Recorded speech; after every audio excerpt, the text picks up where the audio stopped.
Let's begin with the classic espresso, the flavor driver behind coffees like latte, flat white, and cappuccino. Get this one right and you're on your way. Let's get started.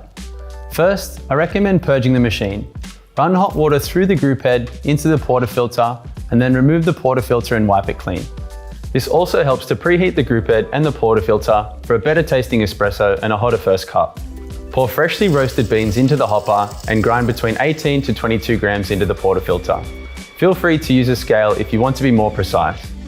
Give the portafilter a few gentle taps like this to settle the grounds before tamping on a nice level surface. The most important thing is consistent pressure each and every time and visually check that the tamper is level. Use the razor tool after tamping to ensure you have the correct dose. It precisely controls the height of the tamped coffee, a critical variable.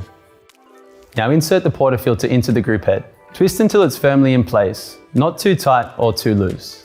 Before you start the shot, make sure you set your cup underneath. Today, we're splitting our shot between 2 cups. The reason for this is that most experienced baristas will use the double basket to split their shots, to maximize the recipe needed to create a nice balanced extraction. Hit the 2-cup button and let the machine work its magic. Espresso should drop from the spouts at around 8 to 10 seconds. Taste is subjective, and different beans will require adjusting your recipe, so use this as a guide.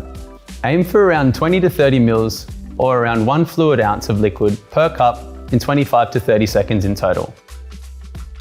If your extraction is longer or shorter, or you're not getting your desired volume, I recommend adjusting your grind size. Here's what it's all about: a flow that looks like warm honey and a crema topping a pure black coffee. That's third wave specialty espresso at home. Enjoy.